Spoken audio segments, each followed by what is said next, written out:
going on, guys? The Crimson Avenger here, and just came back from watching Doctor Strange and the Multiverse of Madness for a second time. I originally made a review and breakdown and some Easter eggs I spotted seeing it the first time on Thursday night, but I missed a lot of things, and I just couldn't remember all the names and things that happened in the movie. I was so tired. I'm still tired and making this review right now, but here's my full breakdown and review of the movie, and as well as some Easter eggs that I spotted.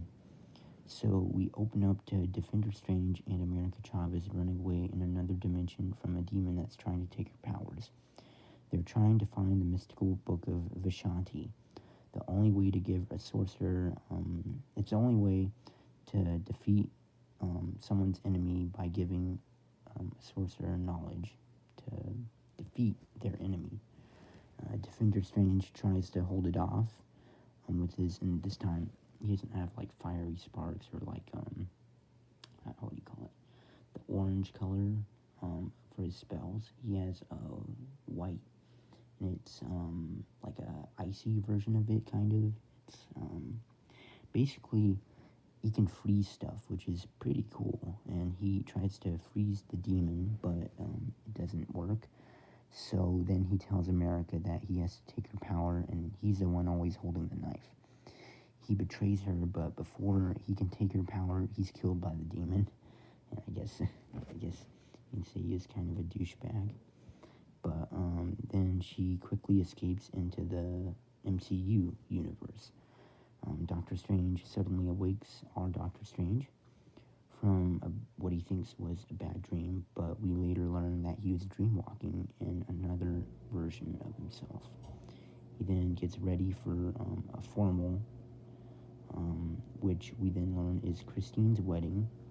He sits next to a fellow co-worker of his, Dr. West, and he asks him, was that the only way to defeat Thanos? And he replies with, it was the only play I had, and there was no other way. Christine asks later on Strange when they're sitting at the bar if he's happy, and he says yes, but it's a pretty important question that comes up later on in the movie. But he didn't get the girl. He's not happy.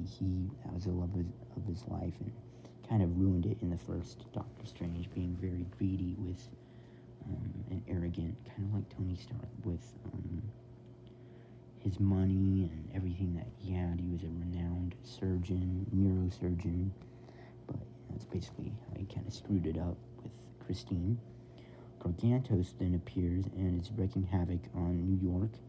Doctor Strange suddenly changes from his suit to his new comic-accurate suit, which is pretty cool. He just uses his magic to make his suit appear. He tries to defeat Gargantos, but then he's overpowered, so then he gets Wong in to help. He spears the eye with a lamppost, which is pretty funny. And then they all go to a cafe, sit down and talk about what they know about the multiverse, and seemingly that Doctor Strange had a recent incident, Spider-Man, which is really weird because he remembers what happened, but he doesn't remember Peter Parker, and I thought he had said that he wasn't going to remember the events of what happened, but he must have just not remembered Parker. But I guess he knows that the multiverse still broke and stuff. That it wasn't his fault that he cast that spell, it's Peter's. But he tells America and Wong that there's a person they know, because the demon that was chasing America is witchcraft, not sorcery, but like witchery and all that. So they go to the only person who they know who has that kind of power, and it's Wanda. She's also dreaming about her kids, which we think at first her kids are back and all that, but she's just dreaming and dreamwalking into another version of herself, of where her universe, she's happy with her kids and stuff. So we then enter Steven going up to her in her apple orchard, which we saw at the end of WandaVision with her astro projecting herself, drinking a cup of coffee while she was reading the Darkhold. She then asks Stephen, why isn't he bring America there? And without any given name, Stephen Strange didn't even give her the name of who he was trying to protect, so she already knew, and she's all like, well, creating the reality was the easy part, the lying was not so much, and it's revealed that she's full-on Scarlet Witch. She's being consumed by the Darkhold, and she just wants to find a way to get her kids back. So she then says that they have until sundown to give America Chavez to her so that she can sacrifice herself for her powers, and they go to the Camartage, and they protect America, and Wanda literally goes on full Scarlet Witch on them, but she's trying to be reasonable, so she says that Doctor Strange, but she's really being a witch. That's what she is, the Scarlet Witch. And she's all like, well, when you make sacrifices, you're the hero, but when I make the sacrifices, I'm the enemy. And she's all like, why'd you give the time stone to Thanos? And he's like, it was the only way to save this universe. And she's like, oh, you don't know what sacrifice is. I had to blow a hole through my husband's brain, Vision, in Infinity War, and she knows what sacrifice is like. But her motives, I mean, they're reasonable, because she just wants to see her kids again. She created them, and she gets really mad at Strange for him telling her that they're just a figment of her imagination, a creation of a reality she wished that she was in. She then breaks the shield barrier of Camartage, and then another little Easter egg I spotted was I think this is the first one that I spotted, but she plays her little witch mind games like she did on Tony Stark in Age of Ultron, and to one of the sorcerers, and he's like, he loses focus, and that's how she's able to enter the Camartage. And then they trap Wanda in the mirror dimension, but breaks out through the reflections, and she tries to take America's powers, but then America and Strange escape to another universe. She opens a portal, escaping Wanda for now, but she still has Wong and all the other sorcerers at her mercy. And some Easter eggs I didn't notice before is when they're traveling through the different universes. There's a black and white one, possibly like a noir one that Spider-Man noir came from, maybe? That's what I'm thinking.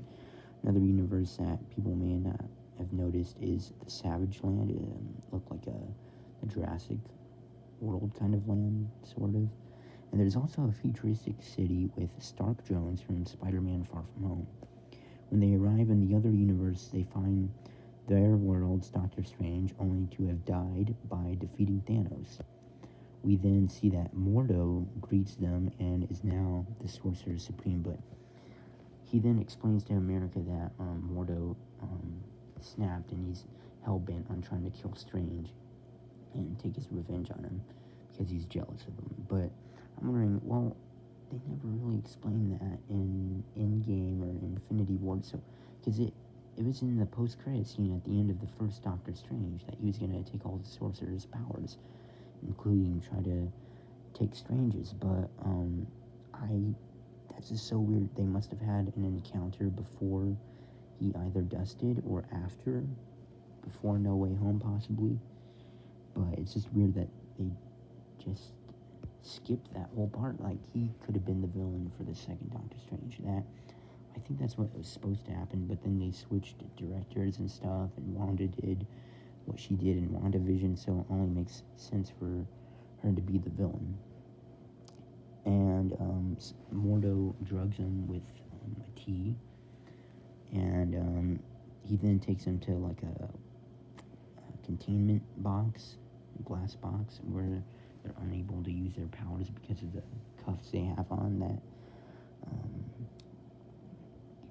So it just, like, it's kind of like the X-Men, like, it dampens their powers. Wanda then interrogates Wong to tell her the spells of the Darkhold, because the copy that she had was destroyed by Strange in America when they went through the other universe. And I'm sorry. No, the other sorcerer, the lady that because Wong was going to destroy the Darkhold when she was interrogating her, and then she destroyed the Darkhold, stabbing it and blowing it up, but we learned that it was a copy. So then Wong takes Wanda to somewhere in the comics that it's basically where the Darkhold was created, called Mount Wundagore, and it's not a tomb, that because Wanda and Wong, they think it's a tomb, although there's stone creatures, demons, monsters that attack them, only to bow down to Scarlet Witch, since it's a shrine for the Scarlet Witch. We then see Wanda toss Wong off the cliff, later to be revealed he's not dead. We then see America and Strange wake up, only to find that this world's Christine works for the Baxter Foundation, hinting at the Fantastic Four. Then Strange is called upon by Mordo to be taken to the mysterious Illuminati. It's then revealed that the main cameos in the movie first are Captain Carter from What If, and we knew it was going to be her and Professor X from the TV spots and the trailers. Black Bolt from the Inhumans show, Maria Rambeau as Captain Marvel, and the casting we have all been waiting for, including myself. John Krasinski as Mr. Fantastic. Yet another perfect casting. We finally see the last member of the Illuminati to be revealed as Patrick Stewart's Professor X, but not the one from the X-Men films, a different one. And what's really cool about when he comes in, the 90s X-Men classic theme starts playing, the that's a really cool one. And I think he's the one from, not that universe, but it's just, he even looks like him with the wheelchair and everything. They then explain that their Doctor Strange died not defeating Thanos, but because he read the Darkhold to try and defeat Thanos, and he did, but only to find out that he was corrupt. So the Illuminati, with the help of Strange and the Darkhold, defeated Thanos on Titan. And then it's sad, but Black Bolt kills their universe's Doctor Strange with his speech. That's how he kills people. One whisper, he can blow an entire city apart, or disintegrate someone. And it's interesting that I really like what they did is that they got the Black Bolt from the Inhumans show that was canceled, and it's supposed to be connected to Agents of S.H.I.E.L.D., but never came in. So, and then he then explained that their Strange died. I'm sorry, I already said that. Wanda then shows up dreamwalking in the other Wanda's body that she went to. She brutally kills all of the Illuminati because they're so arrogant. Maria Rambeau is like, oh, the witch isn't a problem, it's you that's the problem, Doctor Strange, because Mr. Fantastic says that an incursion can be caused by someone from another universe entering another reality and then crossing paths and colliding with one universe, creating an incursion. So that's what an incursion is, as told by Mr. Fantastic. So Wanda then shows up, killing all the Ultron Sentry bots, and she is dreamwalking in the other Wanda's body, and she just flat out, the Illuminati, they're so arrogant, especially Mr. Fantastic and Maria Rambeau. She's all like I said, she's like, oh, the witch isn't a problem, it's you that's a problem, you're a threat to our reality. So then she, in the most brutal way possible, kills the whole entire Illuminati. She shreds Mr. Fantastic, crushing his heart, and she asks him, another Easter egg, before she kills him, do you have kids? He's like, yes. And she's all like, good. There'll be someone else to look after them, and kills him. It's crazy. And then she just closes Black Bolt's mouth, and when he tries to talk, he just explodes his brains out. All his brains turn to mush. She throws Captain Carter's shield at her and basically not stabs her, but like, what's the word? Impales her with her own shield. And she crushes Captain Marvel. And it's almost not a fair fight, but it's almost a who's gonna win. I mean, Captain Marvel is really powerful. Either version, Maria Rambeau, Monica Rambeau, Carol Danvers, she's really, really powerful. But we all know Wanda in our Earth is the strongest Avenger. And we learned from Christine earlier on that Earth 616 is the MCU universe, and Earth 838 is the one that they're in, the Illuminati. And which is really weird to me, because Quentin Beck, how did he know that the MCU universe was Earth 616? Did he just like coincidentally come up with it, or just random numbers? I mean, that's just really, really weird. Professor X then tries to enter her mind and to save the other Wanda. She's under all this rubble that the other Wanda caused, I think, possessing her mind and body. And then she sneakingly creeps up behind him, and we see Professor X actually walking for like the first time since the X-Men movies. And she just brutally just snaps his neck, and it's really creepy. It's like a jump scare, like the Wanda from Earth 616 just brutally kills everyone just to get what she wants. And then we catch up with Strange, America, and Christine escaping to go find the Book of Vishanti. And the reason why Professor X let Strange escape is that even though I love this quote, even though somebody stumbles, they still have the chance to change and get back on the right path. He said something like that. It was a really cool quote. I mean, it's true though. If somebody stumbles and loses their path, it's important that they get back on the right path and that they change. They can change.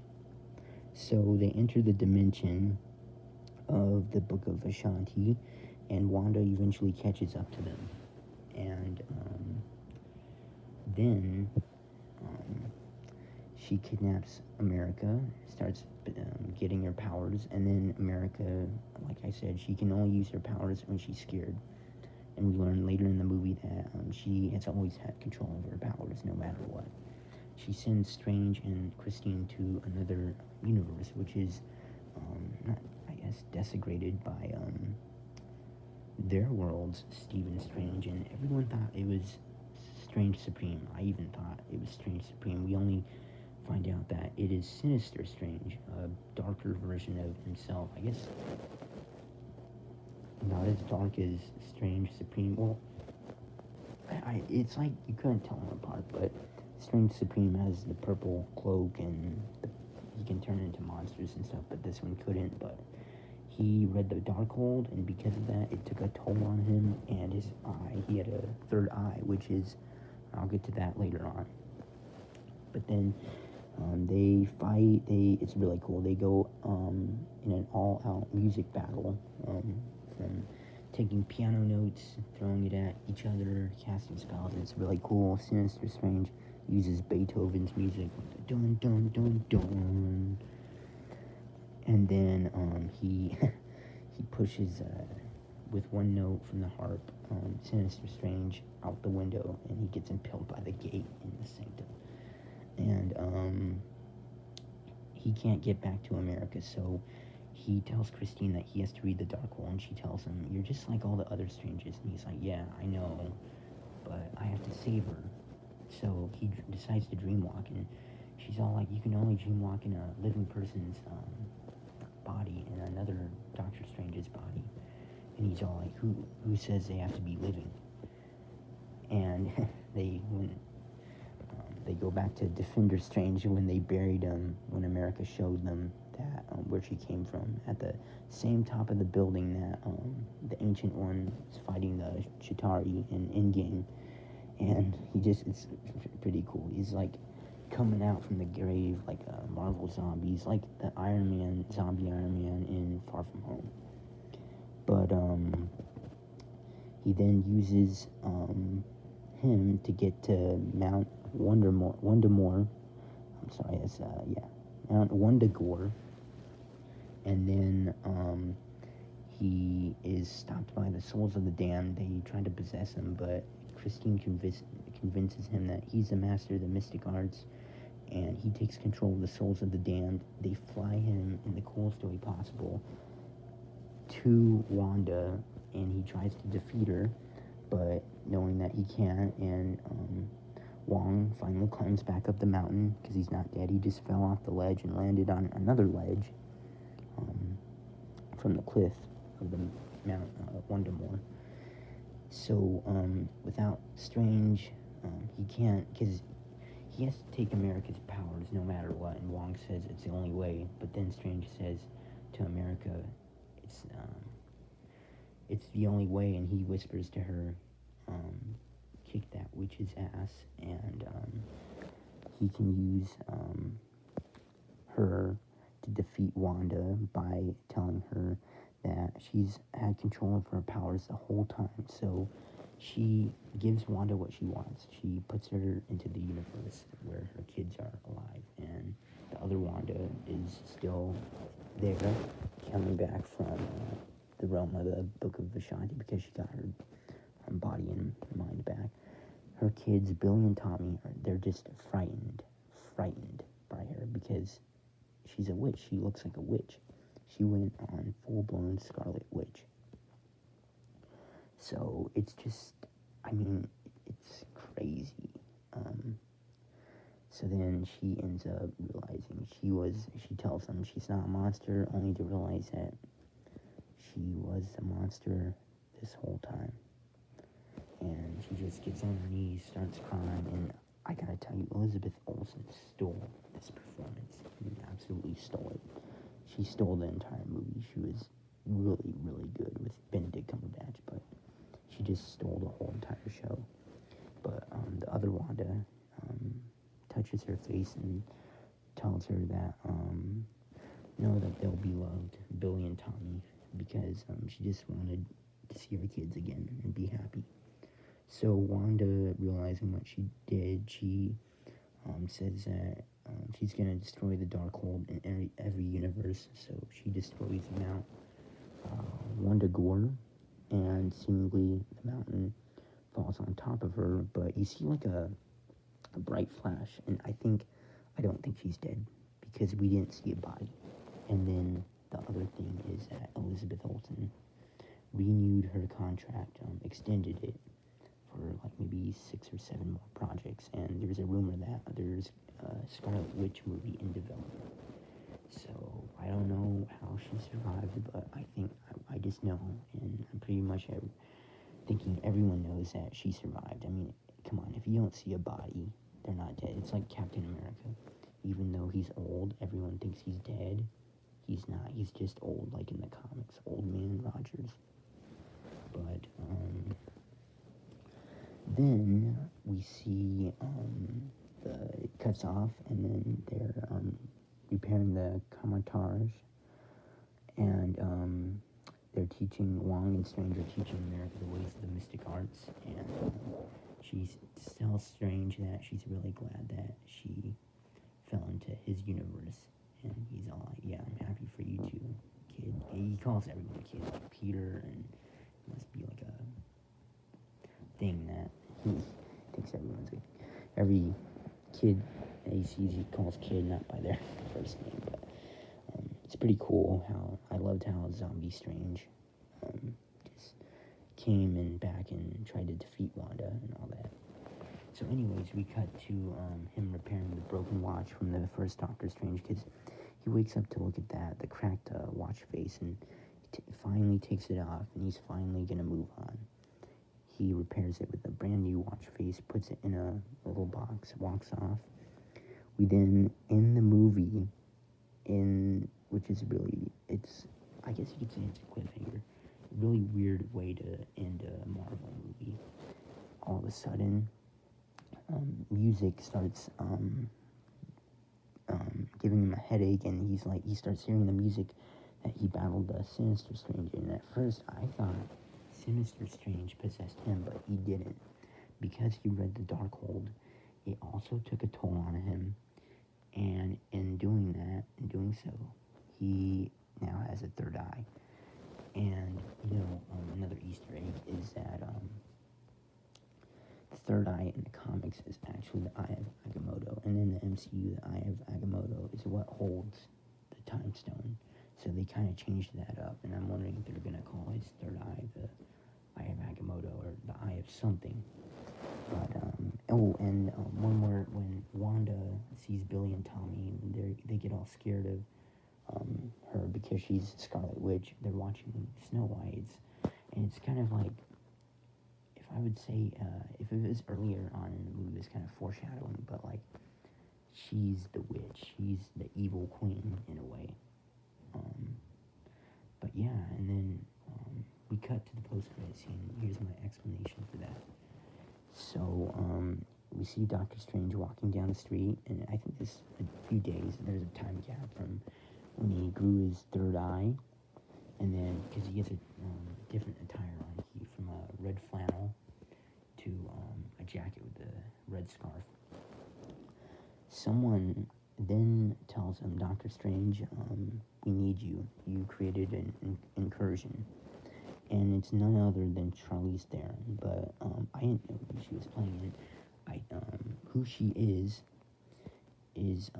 Dormammu's niece. I have no idea how that's possible, but named Clea, and she has, I don't know what powers she has, but in the comics, she marries Doctor Strange, and they fall in love with each other, and she cheats on him for a while, and then in the comics, she betrays him and goes back to him and stuff. It's a whole complicated love story and all that. But we then cut off to them. She opens a portal to the Dark Dimension, and we saw that last in the first Doctor Strange, where Dormammu was defeated at. And she asks him, "Are you afraid?" And he's like, "Never." And then he summons his third eye, and then the scarf turns into his cloak of levitation, and he just goes off with her. And the next post-credit scene, oh my goodness, it was a joke. It's like the Hawkeye. It's like every second post-credit scene of the MCU, not everyone, but of the MCU is like a joke. But it's not. It's that guy that he made punch himself, the Bruce Campbell cameo. He finally stops punching himself. And, it's funny, and then it cuts out in all black, and it says Doctor Strange will return. So, and you know that Benedict Cumberbatch isn't done playing the character. He's already said that he wants to play this character for 10 more years. So I think that's really interesting. But my overall thoughts on the movie itself, I really liked it. The tone of it, the horror aspect of it was really, really creepy and cool. The cameos were awesome, and I think I wasn't disappointed. It wasn't the best, but it was a really good Marvel movie. It wasn't the best Marvel movie, but it's one of the best Marvel movies out there. But I would rate it somewhere in my top 5, maybe top 10, probably. But it's just, I think a lot of people were expecting more cameos. All the rumors of Tom Cruise playing Superior Iron Man, and then Hugh Jackman coming back for Wolverine, and then Deadpool in it, Ghost Rider, Blade, Tobey Maguire, Spider-Man, and everyone thought it was going to be a cameo feast, and like a feast of cameos, a cameo fest, you could say, but it turned out that it wasn't. But overall, my thoughts, it was a really good movie. The character arc and development in it was really good. From where Strange began to a broken man, to all-knowing master of the mystic arts, used to be Sorcerer Supreme, but because he got dusted for 5 years, it's now the job of Wong. So, well, just have to wait and see where his and Wanda's story goes from here. And, I mean, they did leave a door open for Wanda to say that she died or she didn't, but I know she's not dead. She's gonna come back sooner or later. Either in, like, a what if, or even a solo movie or another WandaVision season, which I don't think. I think that was just a one series to set up the multiverse of madness. But yeah, thanks guys for tuning in. Please like and subscribe. Those are my thoughts on the movie. Like I said, Elizabeth Olsen, the acting. It's like nobody can replace her or Doctor Strange as their characters. Like Robert Downey Jr. is Tony Stark. Nobody can replace him. Chris Evans is Captain America. Nobody can replace him. What I'm trying to say, nobody can replace the OG 6 Avengers, maybe except Mark Ruffalo. He's a really good Hulk, but I did like Edward Norton a lot too. But I'm not mad at the movie. It's just thought there'd be more cameos. That Iron Man would show up, Ghost Rider, and I think it would have been a perfect opportunity for Ghost Rider to be introduced. I mean, we did see America at the end open a portal to what looked like a hell dimension. I think that would have been a perfect opportunity to introduce Mephisto or Ghost Rider. But anyways, thank you for tuning in and watching my full breakdown and Easter eggs of the movie, what I found. Please, like I said, like and subscribe, and if you like all things Marvel, this is your place to come, the Crimson Avenger. And I don't know, I might be soon doing some action figure reviews on Marvel Legends, Transformers, and other figures. Thank you for tuning in, and have a good day.